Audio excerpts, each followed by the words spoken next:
উসমান গনি রাদিয়াল্লাহু তাআলা আনহু যখন কোন কবরের পাশ দিয়ে যাইতেন, হাদিসের ভিতরে আসছে হযরতে উসমান গনি চোখের পানি ছেড়ে দিয়ে শুধুমাত্র কান্না করতেন। তিনার দাড়ি মোবারক ভিজে যাইতো, দাড়ি মোবারক ভিজে যাইতো। সাহাবারা বলতেন, ওগো উসমান গনি, তুমি এত কবর দেখে কান্না করো কেন? কবর দেখে কান্না করো কেন? উসমান গনি ডাক দিয়ে বলে, এই কবর আল্লাহর বান্দা বান্দির জন্য প্রথম মন্দির। আল্লাহর কোন বান্দা যদি এই কবরে আটকায় যায় আর কোন জায়গা পার হইতে পারবে না। এই কবর দেখে এই পরিমাণ কান্না করি আমি, উসমানের অবস্থা কেমন হবে? হযরতে আবু বকর রাদিয়াল্লাহু তাআলা আনহু আল্লাহকে বলতেন, মালিক, আমি যদি মানুষই না হইতাম, আমি যদি গাছের পাতা হইতাম, তাহলে পশু পাখি আমারে খাওয়ায় ফেলে দিত। আমি যদি পাখি হতাম, আমি যদি মাটি হইতাম, আমি যদি ঘাস হইতাম, তাহলে আমার কোনো হিসাব হইতো না। এ মুসলমান আল্লাহর বান্দা, কাল কিয়ামতের দিনে হাসরের ময়দানে আল্লাহ তাবারক ওয়া তাআলা সমস্ত বান্দা বান্দীদেরকে একত্রিত করবেন। সমস্ত বান্দা বান্দীকে একত্রিত করিয়া আল্লাহ তাবারক ওয়া তাআলা প্রত্যেকটা বান্দা বান্দীকে একটা করে আমলনামা দিয়ে দিবেন। একটা করে আমলনামা দেওয়ার পরে আল্লাহ তাবারক ওয়া তাআলা ডাক দিয়ে বলবেন, বান্দা পড়ো পড়ো পড়ো, তোমার কিতাব তুমি নিজেই পড়ো।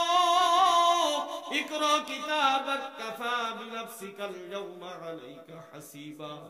আল্লাহ তাবারক ওয়া তাআলা বলবেন, বান্দা পড়ো, এ বান্দা পড়ো।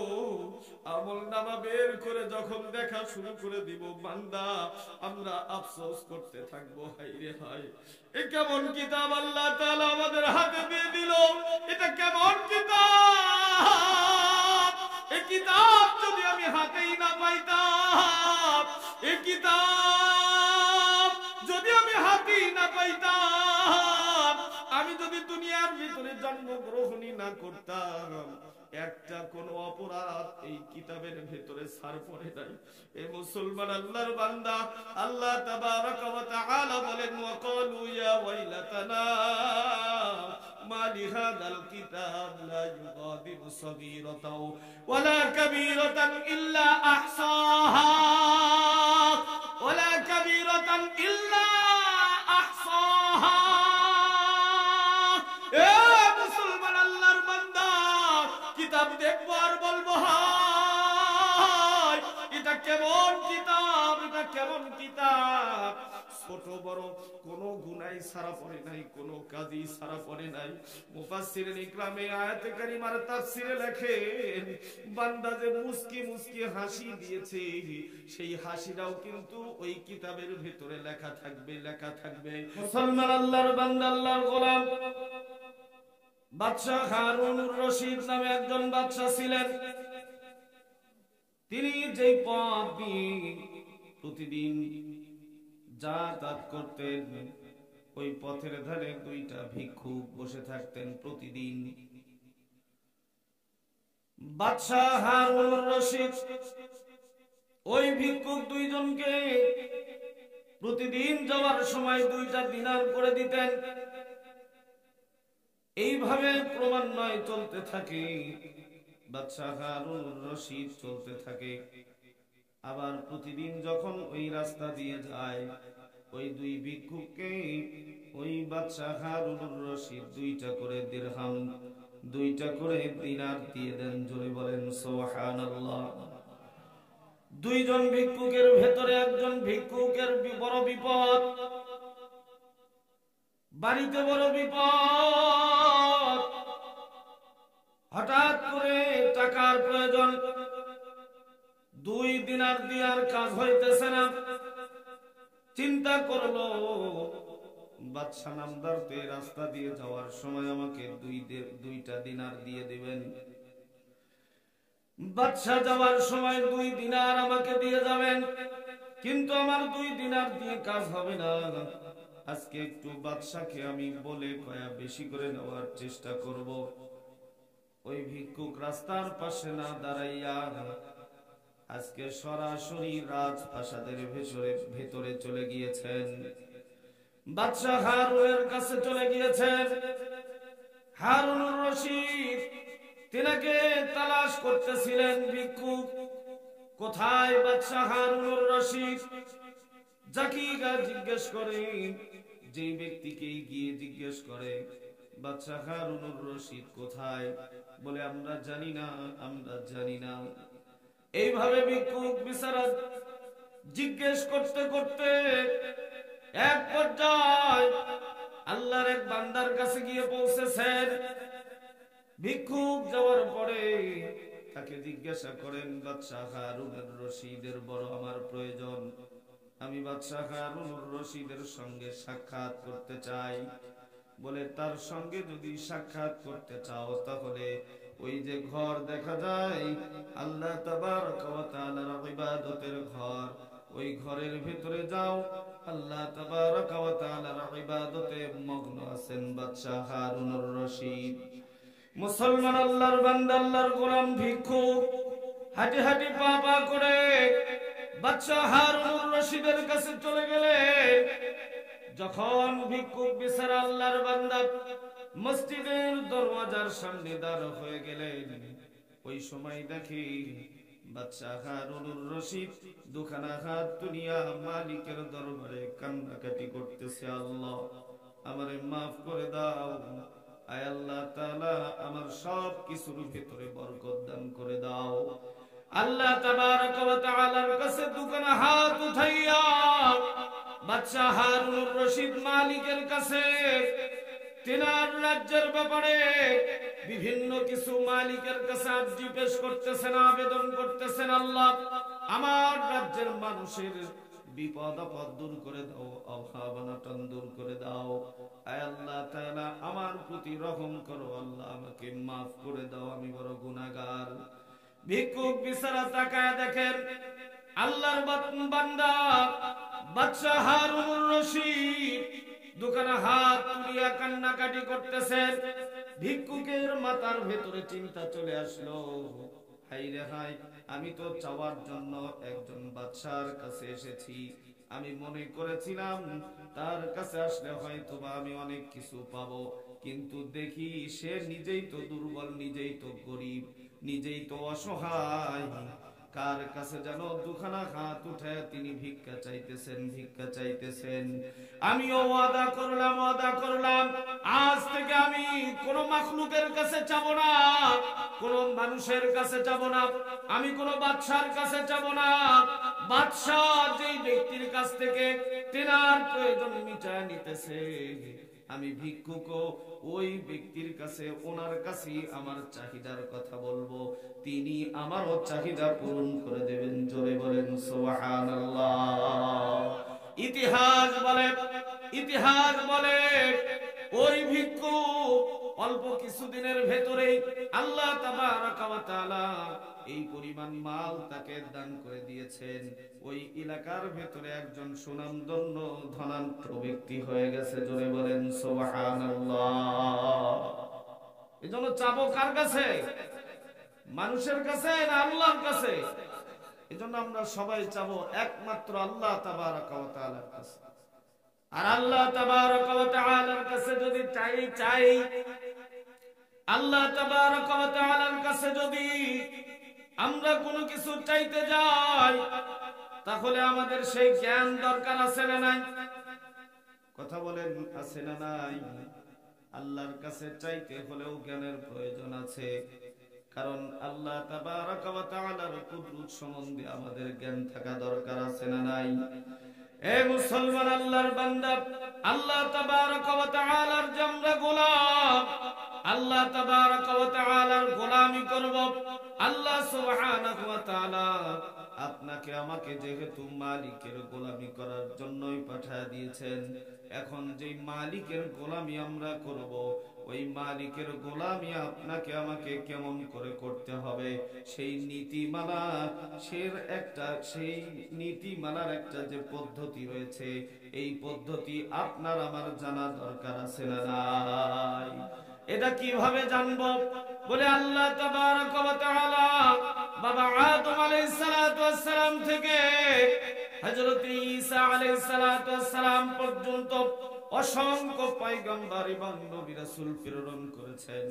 আসমানি কিতাব আল্লাহ তাবারক ওয়া তাআলা যুগে যুগে আল্লাহ তাবারক ওয়া তাআলার বান্দাদের হিদায়াতের জন্য আসমান থেকে বরাদ্দ করে পাঠিয়ে দিয়েছেন।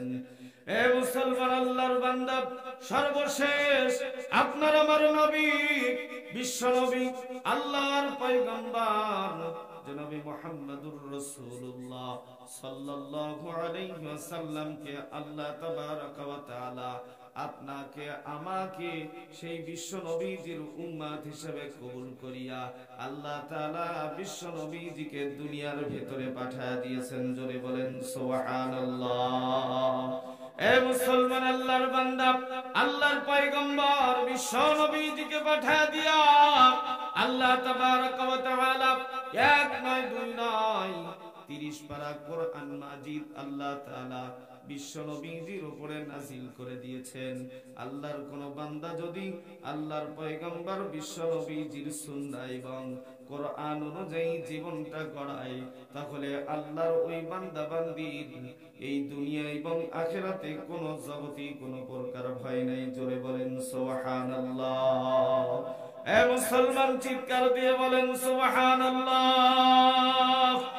আল্লাহ তাবারক ওয়া তাআলার কালাম আর আল্লাহর পয়গম্বর বিশ্ব নবীজির আদর্শ, এই দুইটা জিনিসের সমন্বয়ে, এই দুইটা বস্তুর সমন্বয়ে আমরা যদি আমাদের জীবনটা করাই, শুধু কোরআন মানলে চলবে না, আবার যদি বলি শুধুমাত্র হাদিস মানব তাও চলবে না।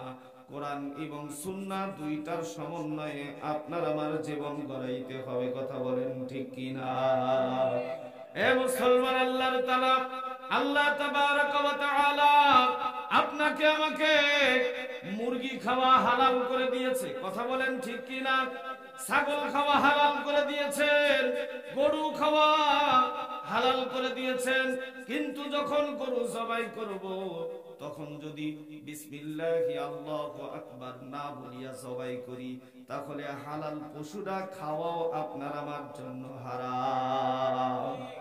কথাটা বুঝতে পারছেন? গরু তো হালাল, ছাগল হালাল, তারপরে মোরগ হালাল, কিন্তু যদি বিসমিল্লাহি আল্লাহু আকবার বলে জবাই না করি, তাহলে ওই হালাল বস্তু খাওয়াও আপনার আমার জন্য কি হারাম। তার মানে পদ্ধতি লাগবে। আল্লাহ হালাল করেছে, এই হালাল বস্তু কিভাবে ব্যবহার করব, এই পদ্ধতি, এর নীতিমালা আল্লাহর রাসূল আপনাকে আমাকে দেখা দিয়েছেন। জোরে বলেন সুবহানাল্লাহ। মুসলমান আল্লাহর বান্দা, এই জন্য অনেকেই বলে আমরা কোরআন মানবো, হাদিস মানবো না। আবার কেউ বলে আমরা হাদিস মানবো, কোরআন মানবো না। বলে না না না না, একটা মানলে চলবে না, আল্লাহর পয়গম্বর বিশ্ব নবীজির সুন্নাহ মানতে হবে, আল্লাহ তাবারক ওয়া তাআলার কোরআনও মানতে হবে। কথা বলেন ঠিক কি না? এ মুসলমান, এই জন্য আল্লাহ তাবারক ওয়া তাআলা আপনার আমার হিদায়াতের জন্য আল্লাহ তাআলা কালামে পাক দুনিয়ার ভিতরে নাজিল করে দিয়েছেন। আল্লাহর পয়গম্বর বিশ্ব নবীজি, তিনি হচ্ছেন রাহমাতাল লিল আলামিন। আল্লাহ তাআলা তিনাকে এই দুনিয়ার জমিনে সমস্ত মাখলুকাতের জন্য রহমত স্বরূপ পাঠিয়ে দিয়েছেন। জোরে বলেন সুবহানাল্লাহ। আল্লাহ তাবারক ওয়া তাআলা বলেন ওয়ামা আরসালনাকা ইল্লা রাহমাতাল লিল আলামিন। আল্লাহু আকবার। আল্লাহ তাবারক ওয়া তাআলা বলেন, আমার প্রিয় হাবিব, আমার দোস্ত, আমি আমার মাহবুবকে, আমার হাবিবকে গোটা দুনিয়ার রহমত স্বরূপ পাঠিয়ে দিয়েছি। আল্লাহ তাবারাকা ওয়া তাআলার পয়গম্বর বিশ্ব নবীজি, আপনার আমার নবী, আমাদের শাফায়াতের কান্ডারি, যিনি হাউজে কাউসারের মালিক হবে, হাসরের ময়দানে যিনি আমাদেরকে হাউজে কাউসারের পানি পান করায় দেবেন, আল্লাহর পয়গম্বর বিশ্ব নবীজি যেখানে গিয়েছেন সেখানেই বরকত। সুবহানাল্লাহ বলবেন না? হালিমাতুস সাদিয়া, তিনার তিন বেলা খাবারই জুটত না, তিনার সন্তানকে ঠিকভাবে খাওয়াইতে পারত না, তিনার স্তনে দুধও ছিল না, তিনার গাদারকে খাওয়াবে এমন খাবারও ছিল না, নিজেরাও তো খাইতে পারে না ঠিকভাবে। কিন্তু আল্লাহর পয়গম্বর বিশ্ব নবীজি যখন হালিমাতুস সাদিয়ার গৃহে প্রবেশ করলেন, বা আল্লাহর পয়গম্বর যখন ওই পরিবারের সদস্যের অন্তর্ভুক্ত হয়ে গেল, ওই সময় হালিমাতুস সাদিয়ার ওই পরিবারের ভেতরে এমন খায়ের ও বরকত আল্লাহ তাআলা দান করে দিলেন, মুসলমান আল্লাহর বান্দা হালিমাতুস সাদিয়া আশ্চর্য হয়ে গেলেন। জোরে বলেন সুবহানাল্লাহ। এ মুসলমান আল্লাহর বান্দা, আল্লাহর গোলাম,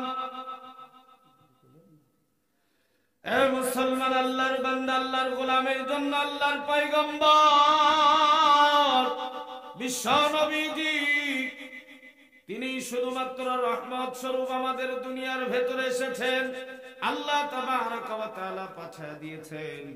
কিন্তু আমরা মুসলমান, আমরা বিশ্ব নবীজির উম্মাহ, বিশ্ব নবীজির আদর্শ আপনার আমার ভেতরে নাই।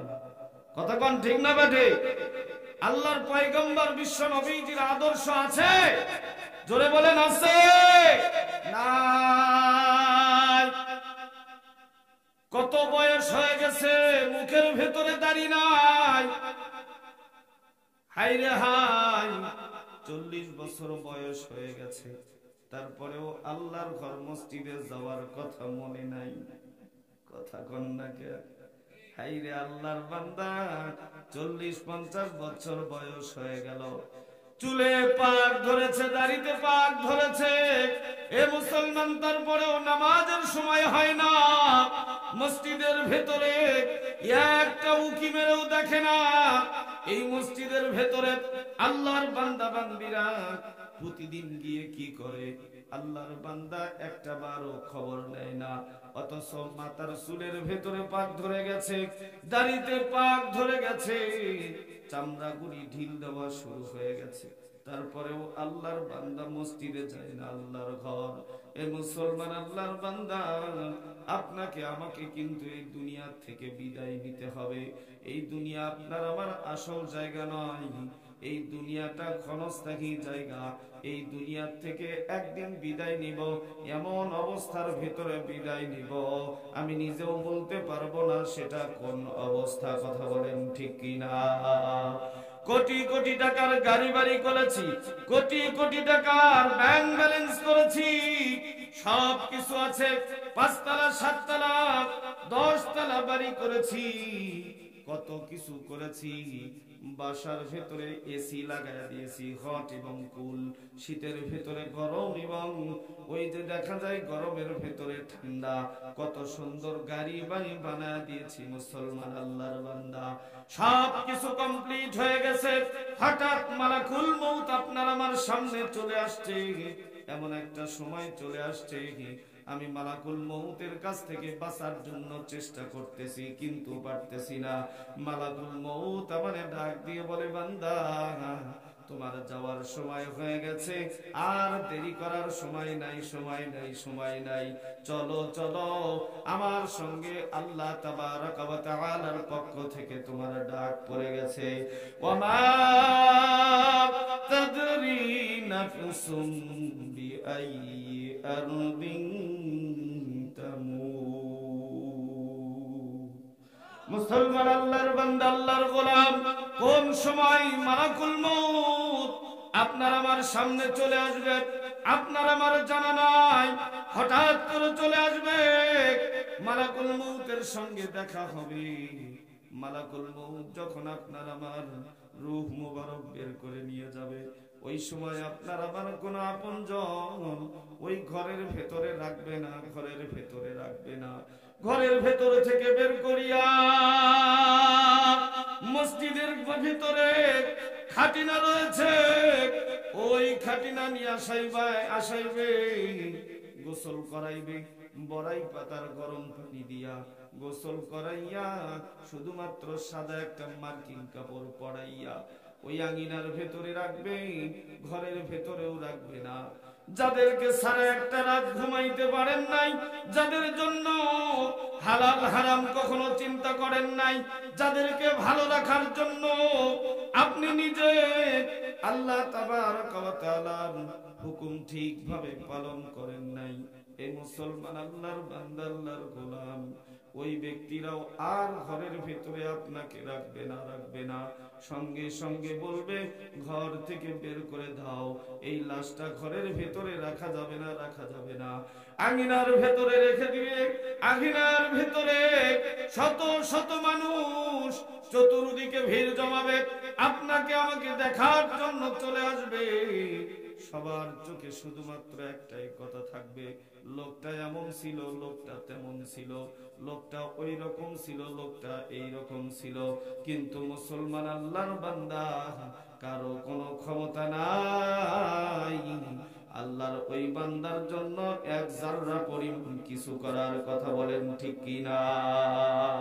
আপনি যদি নেককার না হতে পারেন, আপনি যদি বদকার হয়ে থাকেন, তাহলে চিৎকার করে বলবেন আমারে ওই কবরে নিয়ে যাইও না, ওই কবরে নিয়ে যাইও না, ওই কবরে যাব না, আমি ওই কবরে যাব না।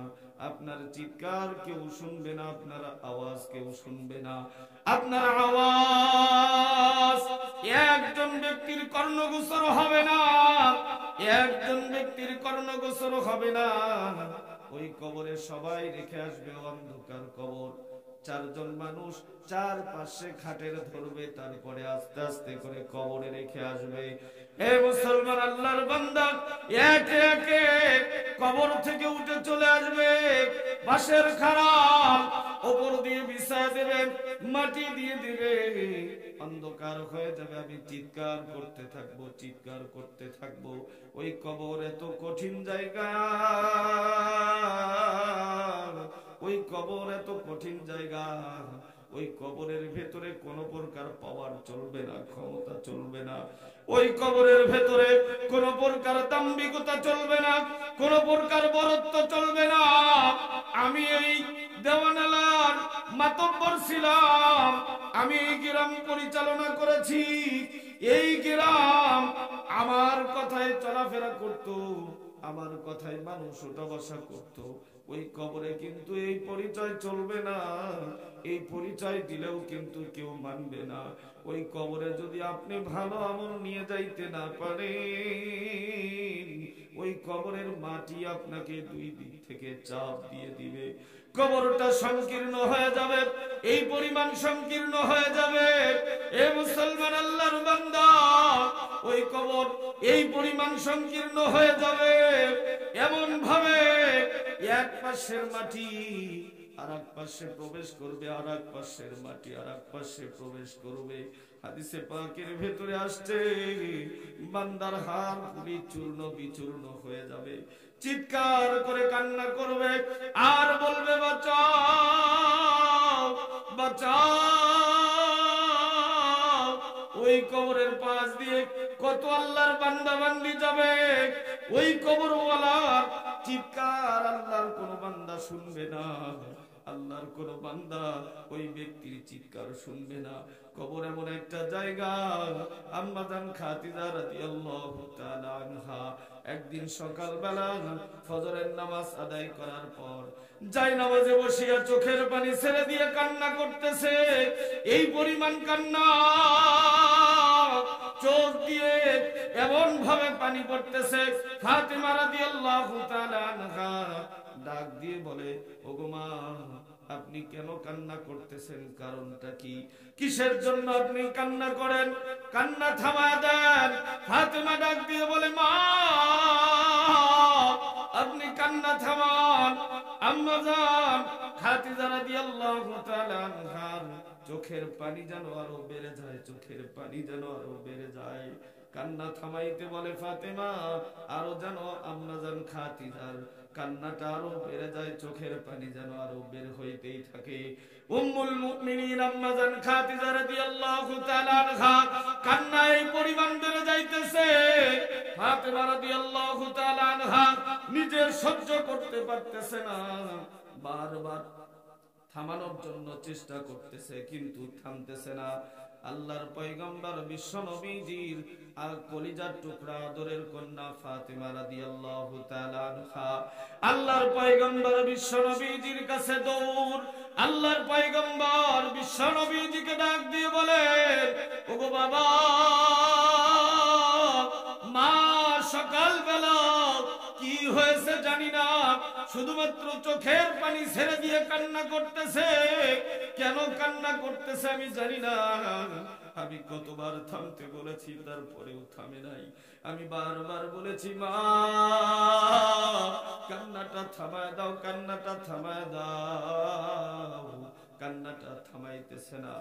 আল্লাহর পয়গম্বর বিশ্ব নবীজি ওখান থেকে উঠে ফাতেমা রাদিয়াল্লাহু তাআলা আনহার সঙ্গে ঘরের ভেতরে প্রবেশ করলেন। প্রবেশ করার পরে দেখে আম্মা জান খাদিজার চোখে পানি, হাউমাউ করে কান্না করতেছে। অঝরের চোখ থেকে শুধুমাত্র পানি গড়গড় করে পড়তেছে। এ মুসলমান আল্লাহর বান্দা, আল্লাহর পয়গম্বর আম্মা জান খাদিজাকে সবচাইতে বেশি মহব্বত করতেন, সবচাইতে বেশি ভালোবাসতেন। যত বিবি ছিল সমস্ত বিবিদের ভিতর থেকে আম্মা জান খাদিজা রাদিয়াল্লাহু তাআলা আনহাকে বেশি আল্লাহর পয়গম্বর বেশি ভালোবাসতেন, বেশি ভালোবাসতেন। এ মুসলমান আল্লাহর বান্দা, আল্লাহর গোলাম, আল্লাহর পয়গম্বর খাদিজা রাদিয়াল্লাহু তাআলা আনহাকে ডাক দিয়ে বলে, বিবি, ও বিবি, তুমি কেন কান্না করতেছো গো বিবি? কিসের জন্য কান্না করতেছো? তোমার কান্নাটা থামায় দাও। আল্লাহর পয়গম্বর বলতেছে, তারপরেও যেন আম্মা জান খাদিজার চোখের পানি আরো বাড়ায় যায়, বাড়ায় যায়। এক পর্যায়ে আল্লাহর পয়গম্বর ডাক দিয়ে বলে, ও বিবি, তুমি খাদিজা কান্না থামাও, কান্না থামাও। তোমার চোখের পানি আমি রাসূলের কলিজার ভিতরে আঘাত করতেছে। ও বিবি, তোমার কান্নাটা থামায় দাও। আল্লাহর পয়গম্বর বিশ্ব নবীজি যখন বারবার বলতেছেন, আল্লাহর পয়গম্বর ডাক দিয়ে বলে, বিবি, তোমার কান্নাটা থামাও। কিসের জন্য কান্না করতেছো? তোমার কান্নাটা থামাও। আম্মা জান খাদিজা রাদিয়াল্লাহু তাআলা আনহা ডাক দিয়ে বলে, ইয়া রাসূলুল্লাহ, ইয়া হাবিবাল্লাহ, আমার পিতামাতা আপনার জন্য কুরবান। ইয়া রাসূলুল্লাহ, আপনার জবান মুবারক থেকে শুনেছি আল্লাহর বান্দা বান্দি যখন ওই কবরের ভেতরে যাবে, কবরের ভেতরে রাখা হবে, ওই কবরের মাটি দুই দিক থেকে এমন চাপ দিবে, হাড়গুলি চূর্ণ বিচূর্ণ হয়ে যাবে। আমি খাদিজার স্মরণ হয়ে গেছে, আমি খাদিজা ভয় পাইতেছি। ওই কবরের ভেতরে রাখার পরে ওই কবর যদি আমি খাদিজার সঙ্গে এমন আচরণ করে, আমি খাদিজা সহ্য করতে পারবো না, আমি খাদিজা সহ্য করতে পারবো না, আমি খাদিজা সহ্য করতে পারবো না। ওই কবর যদি আমাকে এইরকম চাপের মধ্যে ফেলা দেয়, আমি খাদিজার তেমন কোনো আমল নাই, ওই কবর আমি খাদিজার সঙ্গে এমন আচরণ করবে, আমি খাদিজা সহ্য করতে পারবো না। এ মুসলমান আল্লাহর বান্দা, পর্দার অন্তরালে আমার মা,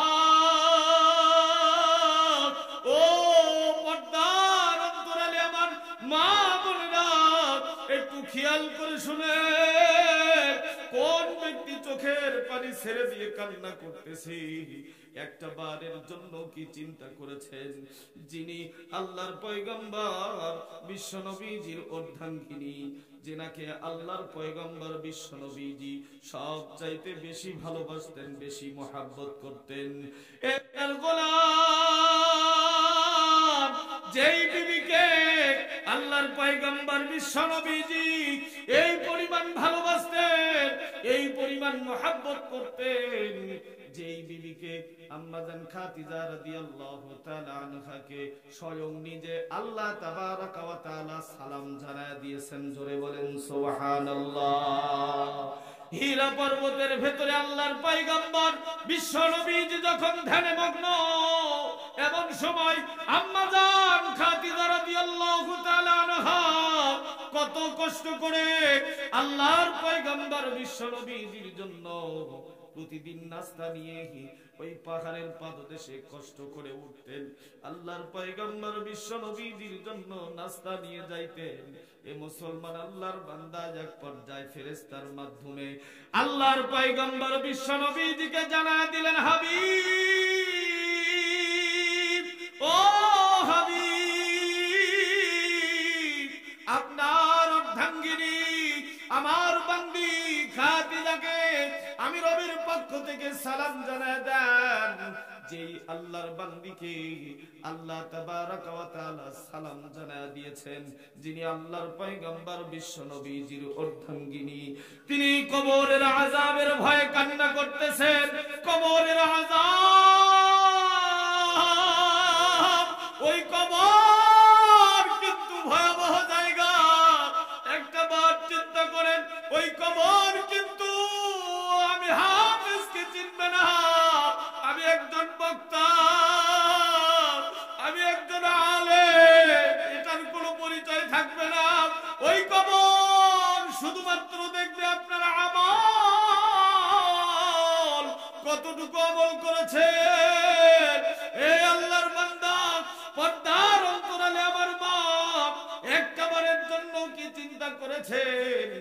রাতের অন্ধকারে যখন বিছানার ভেতরে মাথাটা লাগায় দিয়া বালুশের সাথে যখন লাগায় দেয়, ঘরের বাল্বটা যখন বন্ধ করে দেন, বিদ্যুৎ যখন বন্ধ হয়ে যায়, পুরা ঘরটা যখন অন্ধকার, পুরা ঘরটা যখন অন্ধকার, ওই সময় কি একটা বার চিন্তা করেছেন মালাকুল মউত যদি আমার সামনে চলে আসে, এই মুহূর্তে আমাকে দুনিয়া থেকে বিদায় নিয়ে চলে যেতে হবে, আমাকে কবর জগতে রেখে দেবে।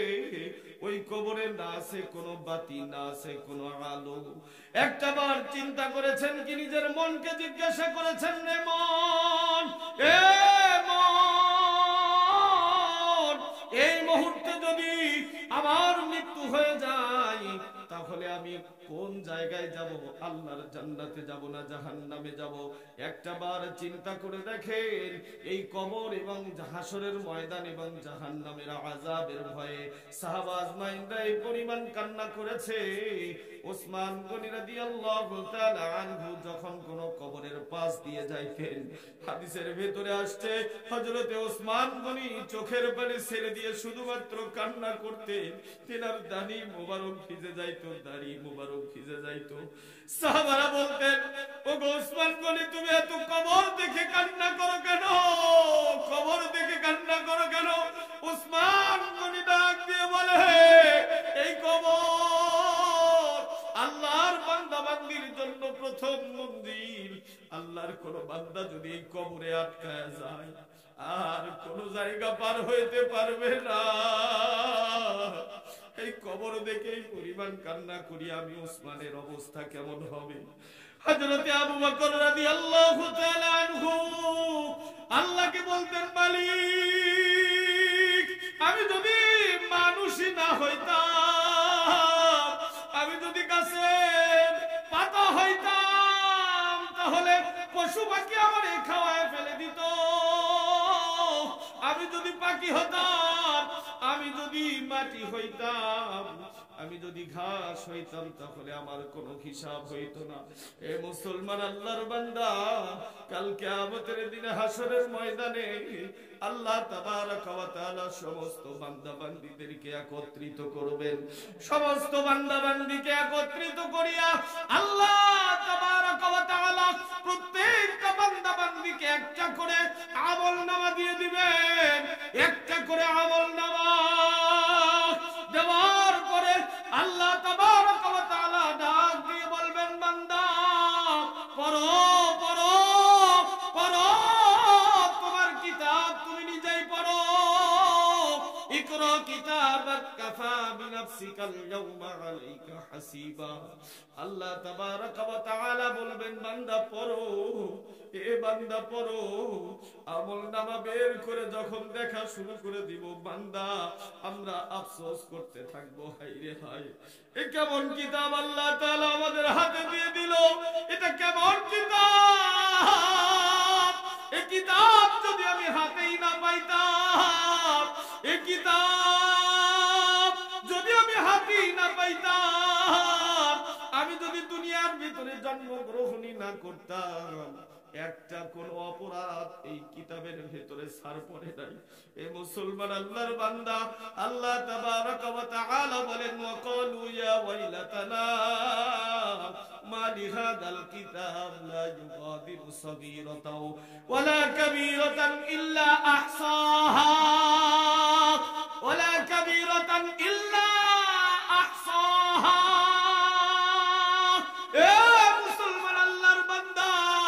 কিতাব দেখবো আর বলবো, হায় এটা কেমন কিতাব, এটা কেমন কিতাব। ছোট বড় কোন গুনাহ ছাড়া পড়ে নাই, কোন কাজই ছাড়া পড়ে নাই। মুফাসসিরিন ইকরামে আয়াতে কারিমার তাফসিরে লেখেন, বান্দা যে মুস্কি মুস্কি হাসি দিয়েছে, সেই হাসিটাও কিন্তু ওই কিতাবের ভিতরে লেখা থাকবে, লেখা থাকবে। এ মুসলমান আল্লাহর বান্দা, রাতের অন্ধকারে গোপনে কত গুনাহ করি আমরা, পর্দার অন্তরালে আমার মা বোনেরা, ও মা, জীবনে কত স্বামীর নাফরমানি করি, স্বামীর অবাধ্যচারণ করি। একটা বারও যদি আমরা বুঝতাম স্বামীর কত বড় মূল্য, স্বামীর কত বড় দাম, যদি দুনিয়াতে কাউকে সেজদা করার হুকুম দিত, তাহলে নারীদেরকে তার স্বামীকে সেজদা দেওয়ার হুকুম দেওয়া হইতো। এত বড় মর্যাদা, এত বড় মর্যাদা।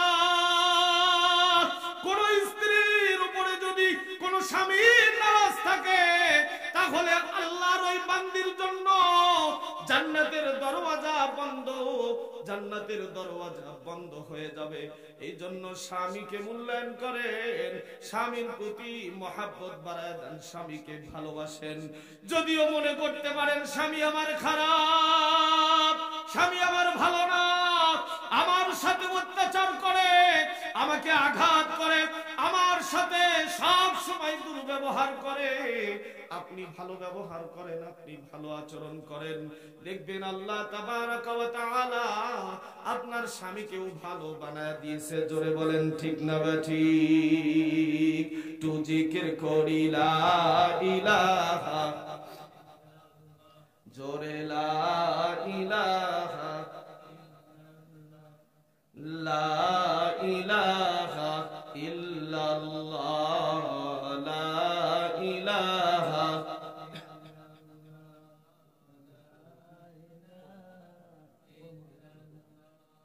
লা ইলাহা,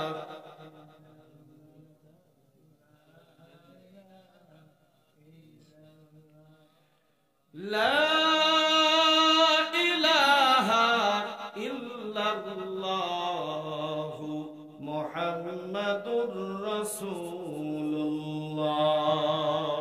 সাল্লাল্লাহু আলাইহি ওয়াসাল্লাম। আপনারা কি কষ্ট পাচ্ছেন, রাগ করতেছেন?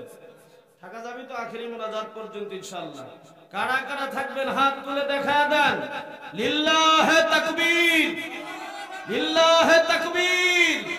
হাত নামান। এ মুসলমান, আমরা মুসলমান, আমরা সিংহের জাতি। মুসলমান যদি গর্জন ছাড়ে, কাফের মুশরিকদের কলিজার আঘাত লাগবে।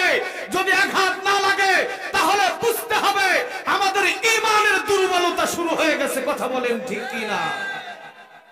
আজকে মুসলমান গোটা বিশ্বে নির্যাতিত, নিপীড়িত, লাঞ্ছিত, অপমানিত, অপদস্থ একটাই মাত্র কারণ, মুসলমানের ঈমানের ভেতরে ভেজাল, মুসলমানের ঈমানের ভেতরে ঘুম ধরেছে। মুসলমান আজকে নাস্তিকদের দালালি করতেছে, কাফেরদের দালালি করতেছে, কাফের নাস্তিকদের পাঁচাটা গোলাম হয়ে গেছে। কথা বলেন ঠিক কি না? এজন্য আসুন, আজকে আর ঈমানকে দুর্বল রাখার সময় নাই। চতুর্দিক থেকে মুসলমানদের ব্যাপারে ষড়যন্ত্র চলতেছে, মুসলমানদেরকে নিধন করার ষড়যন্ত্র চলতেছে। হাতে হাত দিয়ে কাফের মুশরিকেরা হাতে হাত দিয়ে কাঁধে কাঁধ রেখে তাদের একটাই মিশন, একটাই প্ল্যান, মুসলমানদেরকে ধ্বংস করো। কথা বলেন ঠিক কিনা? কিন্তু আমরা মুসলমান, আমরা আবু বকরের জাতি, আমরা খালিদ বিন ওয়ালিদের জাতি, আমরা ভয় পাই না। আমরা প্রয়োজন হলে রক্ত দিব, প্রয়োজন হলে জীবন দিব, তারপরে আমরা মুসলমান। আল্লাহর রাসূলের দ্বীনের জন্য রাজপথে নেমে আমরা কাফের মুশরিকদের সাথে যুদ্ধ ঘোষণাও করতে রাজি আছি। কথা বলেন ঠিক কি না? ওরা মনে করে যে এরা মনে হয় কিছু বোঝে না, বলে না। ওই যে হযরতে আবু বকর রাদিয়াল্লাহু তাআলা আনহু, তিনি রাস্তা দিয়ে যাইতেছিলেন, লম্বা ঘটনা আমি আর লম্বা করব না। রাস্তা দিয়ে যাইতেছিলেন, এক ইহুদির বাচ্চা বলতেছিলেন, আবু বকর তুমি কোন রবের ইবাদত করো যেই রব বান্দার কাছ থেকে কর্জে হাসানা চায়? আল্লাহ তাআলা একটি আয়াতে কারিমার ভিতরে বলেছেন, আমাকে কর্জে হাসানা দাও, মানদাল্লাযী ইউরিদুল্লাহ করদান হাসানা। এই আয়াতে কারিমা নাজিল হওয়ার পরে কাফেরেরা বলে, কোন রবের ইবাদত করো যেই রব এত অভাবী যে তোমাদের কাছ থেকে কর্জে হাসানা চায়? তো আবু বকর হচ্ছে একটু ঠান্ডা মস্তিষ্কের মানুষ, ইতিহাস সাক্ষী। তিনি খুব নরম তবিয়তের মানুষ ছিলেন, মানে রাখতেন না, নরম স্বভাবের মানুষ। মেজাজ ছিল ঠান্ডা। হযরত ওমরের মেজাজ ছিল গরম। কথা বলেন ঠিক কিনা? তো আবু বকর রাদিয়াল্লাহু তাআলা আনহু মনে করতেছেন ওরা আছে দুইজন, আমি আবু বকর ঝগড়া ফাসাদের ভেতরে যাব না, আমি আমার মতো চলে যাই। আবু বকর মাথা নিচু করে, মানে শুনে না শোনার ভান করে যাইতেছে।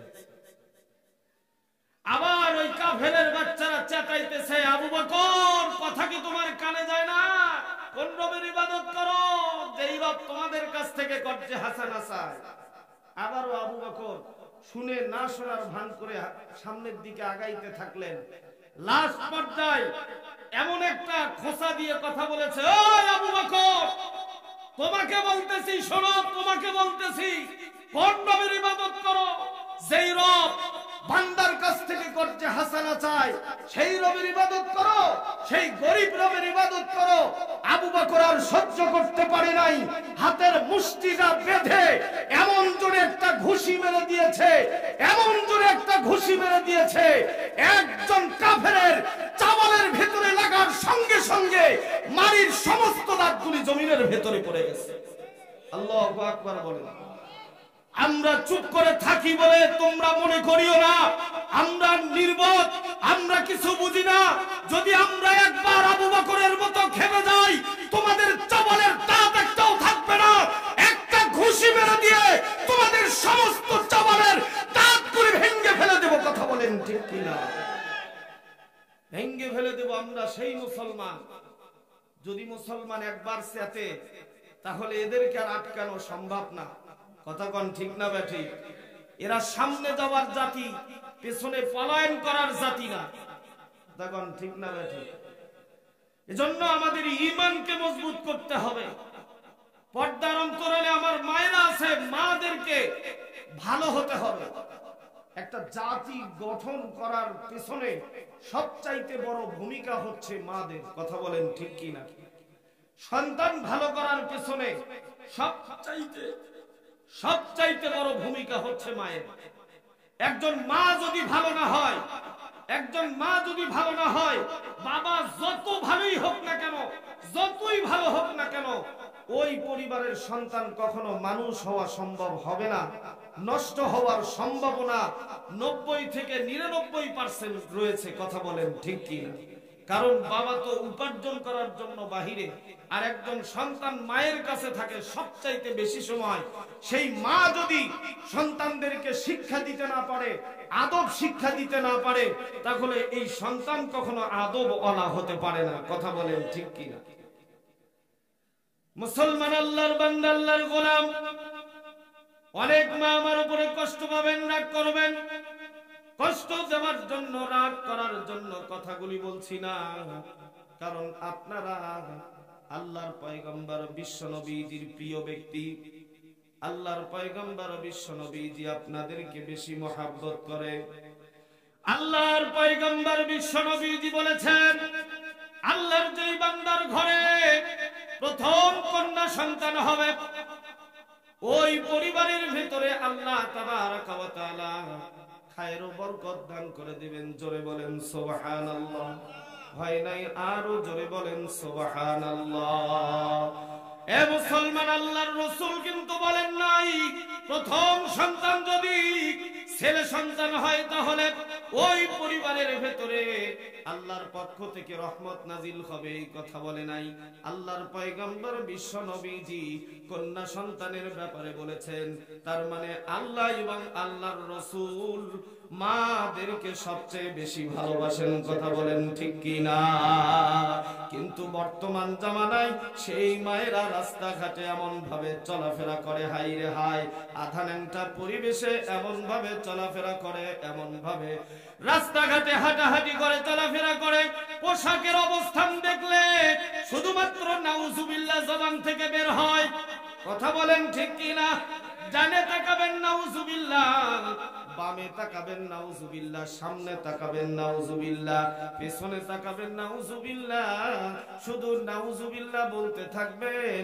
বর্তমান সমাজে রাস্তাঘাটে বের হইলে সুবহানাল্লাহ বলার অপশন খুঁজে পাওয়া যায় না। যেদিকেই তাকাবেন শুধু অশ্লীল নারীদের কারবার। কথা বলেন ঠিক কি না? হাই রে হাই, এমন পরিবেশ, এমন পরিস্থিতি। কথা কন, মোবাইল ফোন দেখে আর সেই মডেলিং করার চেষ্টা করে। কথা কন ঠিক না ভাই? ঠিক। টিভি সিডি দেখা ঈমান নষ্ট করলো 12 মাস, টিভি সিডি দেখা ঈমান নষ্ট করলো 12 মাস। মোবাইল আসিয়া করলো আরো বড় সর্বনাশ, মোবাইল আসিয়া করলো আরো বড় সর্বনাশ। কথা কন ঠিক না ভাই? ঠিক। টিভি সিডি দেখা ঈমান নষ্ট করলো 12 মাস, টিভি সিডি দেখা ঈমান নষ্ট করলো 12 মাস। মোবাইল আসিয়া করলো আরো বড় সর্বনাশ, মোবাইল আসিয়া করলো আরো বড় সর্বনাশ। কথা বলেন ঠিক না বেঠি? আরে যাত্রা পালায় মেয়ের নাচন দেখতো গিয়া রাতে, সেই মেয়েরা নাচে এখন সবার হাতে হাতে। কথা কোন ঠিক না বেঠি? আরে যাত্রা পালায় মেয়ের নাচন দেখতো গিয়ে রাতে, সেই মেয়েরা নাচে এখন সবার হাতে হাতে। এসব দেখে যাই যে মরে হয়ে যায় আমি হতাশ, এসব দেখে যাই যে মরে হয়ে যায় আমি হতাশ। মোবাইল আসিয়া করলো আরো বড় সর্বনাশ, মোবাইল আসিয়া করলো আরো, মোবাইল আসিয়া করলো আরো বড় সর্বনাশ। টিভি সিডি দেখা ঈমান নষ্ট করলো 12 মাস, টিভি সিডি দেখা ঈমান নষ্ট করলো 12 মাস। মোবাইল আসিয়া করলো আরো বড় সর্বনাশ, মোবাইল আসিয়া করলো আরো বড় সর্বনাশ। কথা বলেন ঠিক না বেঠি? বাবা হইয়া ছেলে এবং মেয়েকে বলে, বাবা অমুক শিল্পীর গানটা বের করে দেয়া। আপনাদের এলাকায় মনে হয় নাই? বাহিরে আবার বড় করে গল্প করে কয়, আমি আর মোবাইল টিপতে কি পারি, আমার বেটা আরো স্মার্ট। কথা কন না গা? আমি গান বার করতে পারি না, আমার ছেলের কাছ থেকে গান বের করে নেই, তার মানে খুবই পাকা। তার মানে তুমি কি একটা বারের জন্য নিজেকে লজ্জিত মনে করলে না? তুমি তো বাটপার, তোমার সন্তান এখনই তোমার চাইতে বড় বাটপার হয়ে গেছে, কথা বলেন ঠিক কি না? তার মানে তোমার গান শোনার নেশা আছে, বের করতে পারো না, তুমি তোমার ছেলের কাছ থেকে বের করে নাও। তার মানে তোমার সন্তানের গান শোনার অভ্যাসও আছে, আবার গান বের করারও বুদ্ধি রয়েছে। তার মানে তুমি এখন বোঝো তোমার চাইতে বড় বাটপার এখনই তোমার সন্তান হয়ে গেছে, কথা বলেন ঠিক কি না? লজ্জা করে না তোমার? তোমার সন্তান ঘরের ভেতরে, তোমার মেয়ে, তোমার বিবি ঘরের ভেতরে গান, ডিজে পার্টি, ডিজে গান, অশ্লীল নারীদের ডান্স এবং নাচ তুমি দেখো, একসঙ্গে ছেলেও দেখে, মেয়েও দেখে, বাবাও দেখে, আবার মাও দেখে, একসঙ্গে যে তোমরা নাচ গানগুলি দেখতেছ, তোমাদের কি লজ্জা হয় না? তার মানে তোমরা বেহায়া, বেশরম, লজ্জা নাই তোমাদের। তার মানে যার লজ্জা নাই তার জন্য জান্নাত নাই, তার ঈমান নাই। কারণ লজ্জা হইতেছে ঈমানের অঙ্গ। তোমার লজ্জাই নাই, তার মানে তোমার ঈমান নাই, তার মানে তোমার জন্য জান্নাত নাই, কথা বলেন ঠিক কি না? জান্নাত পাওয়ার প্রথম নম্বর শর্ত হইতেছে কি? সবাই বলেন কি? জান্নাত পাওয়ার প্রথম নম্বর শর্ত হইতেছে ঈমান। আজকে আমাদের ঈমানের 12টা বাজাইছি, কথা বলেন ঠিক না বে ঠিক?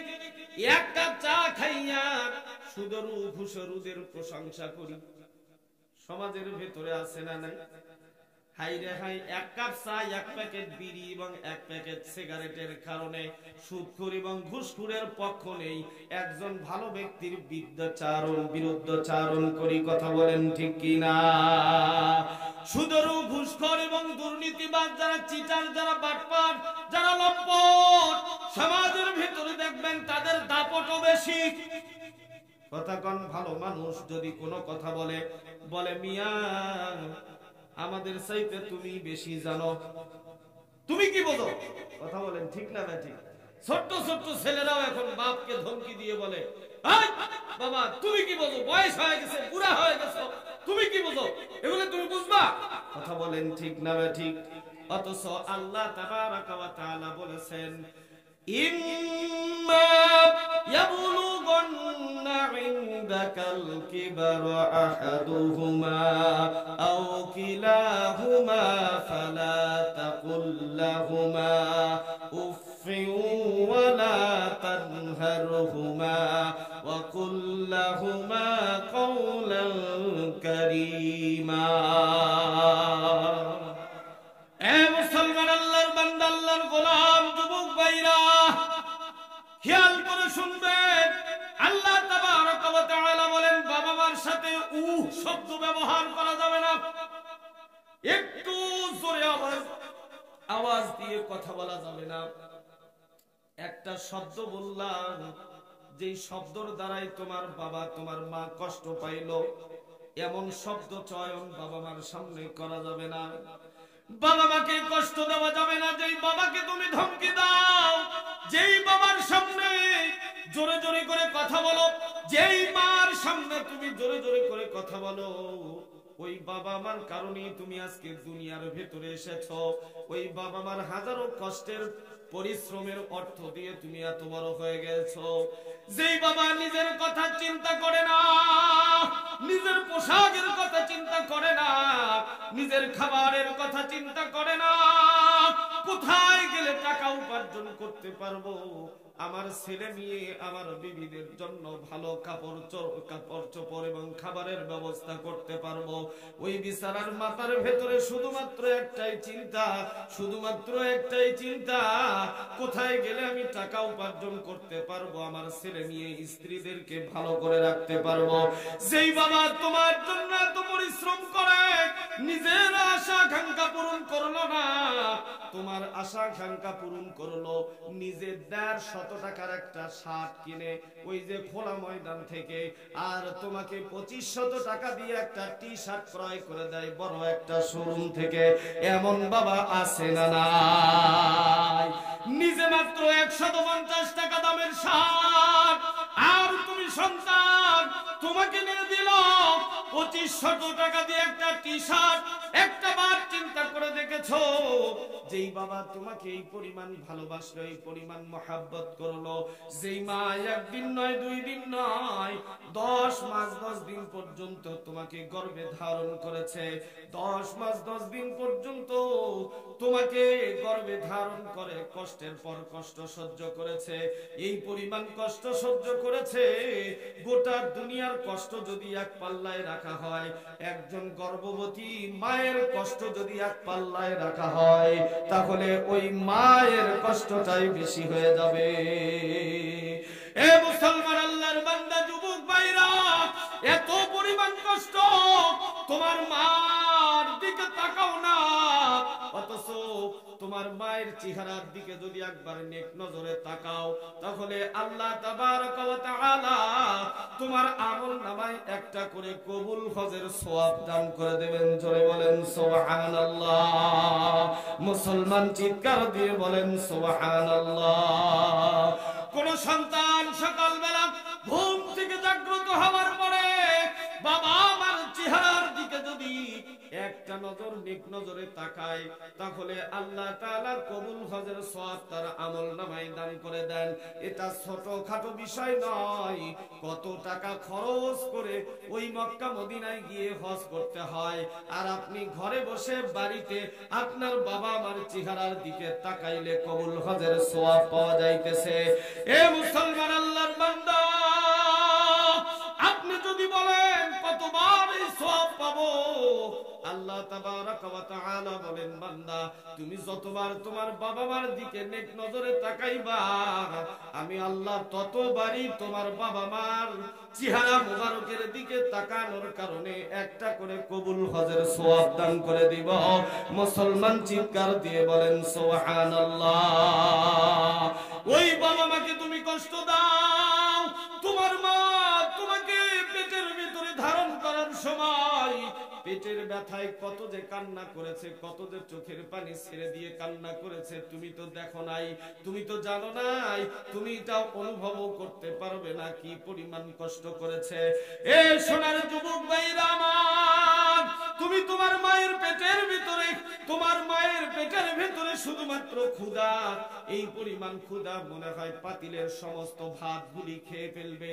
ক্ষুধার যন্ত্রণায় প্লেটের ভেতরে খাবারগুলি নিয়ে নিয়েছে মুসলমান আল্লাহর বান্দা, হাতের ভেতরে লোকমা উঠায় নিয়েছে, এই লোকমাটা মুখের ভেতরে, মুখের কাছাকাছি নিয়ে গিয়েছে, এই লোকমাটা মুখের ভেতরে তুলে দিবে, এমন সময় তুমি তোমার মায়ের পাজরের ভেতরে একটা লাঠি মেরে দিয়েছো। তোমার মার লোকমাটা মুখের ভেতরে দিতে পারে নাই, এই লোকমাটা প্লেটের উপর ফেলা দিয়া চোখের পানি ছেড়ে দিয়ে শুধুমাত্র কান্না করেছে, কান্না করেছে। বিছানার ভেতরে গড়াগড়ি খাইছে, বিছানার ভেতরে কোল বালিশটা জড়িয়ে ধরিয়া বালিশটা চোখের সঙ্গে লাগা দিয়া কাউরে কিছু বলতে পারে না, নিজেও সহ্য করতে পারে না। আল্লাহ তাবারক ওয়া তাআলাকে ডাক দিয়ে বলে, মালিক, ও মালিক,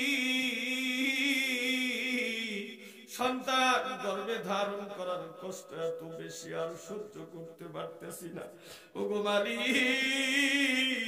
এর চাইতে মৃত্যু দিয়ে দাও, এর চাইতে মৃত্যুটাই ভালো। এ মুসলমান আল্লাহর বান্দা যুবক ভাইরা, একটা বার চিন্তা করে দেখেন, সারাদিন আপনার মা পরিশ্রম করার পরে রাতের বেলা ঘুমের ঘরে চলে যাবে, বিছানায় শুয়ে পড়েছে, তন্দ্রার ভাব এসে গেছে, সবেমাত্র তন্দ্রার ভাব। সারাদিন তো পরিশ্রম করেছে, বাড়ির কাজ, স্বামীর কাজ, শ্বশুর শাশুড়ির খেদমত করেছে, রাতের বেলা বিছানায় শরীর বসে এসেছে, এমন ঘুম, এমন একটা সময় আপনি আর একটা আপনার মায়ের পাজরের ভেতরে লাথি মেরে দিয়েছেন, আপনার মা জননী ঝাঁপ করে জাগ্রত হয়েছে, হায় রে হায়, ঘুম নাই, চোখে ঘুম নাই, পাশে শ্বশুর শাশুড়ি ঘুমায়, পাশে তেনার স্বামীও ঘুমায়, মানে তোমার আব্বাও ঘুমায়, কাউরে কিছু বলতে পারে না, শুধুমাত্র মালিক রে ডাক দিয়ে বলে, মালিক, এত কষ্ট আর সহ্য করতে পারতেছি না, বারান্দার ভেতরে পায়চারি করে, ঘরের ভেতরে একা একা হাঁটাহাঁটি করে, এত পরিমাণ কষ্ট করেছে, সেই বাবা মাকে কষ্ট দাও। আল্লাহ তাবারক ওয়া তাআলা বলেন, ওয়াকাদা রাব্বুকা আল্লা তা'বুদু ইল্লা ইয়াহু ওয়া বিল ওয়ালিদাইনি ইহসানা। এ মুসলমান, আল্লাহর বান্দা, আল্লাহর গোলাম, আল্লাহ তাবারক ওয়া তাআলা বলেন, ও আমার বান্দারা, প্রথমে 1 নম্বর আমি রবের হক আদায় করো। কার হক? আল্লাহ বলেন আমার হক আদায় করার পরে 2 নম্বর হুকুম তোমাদের কাছে, তোমরা তোমাদের বাবা মার প্রতি ইহসান করো। জোরে বলেন মারহাবা।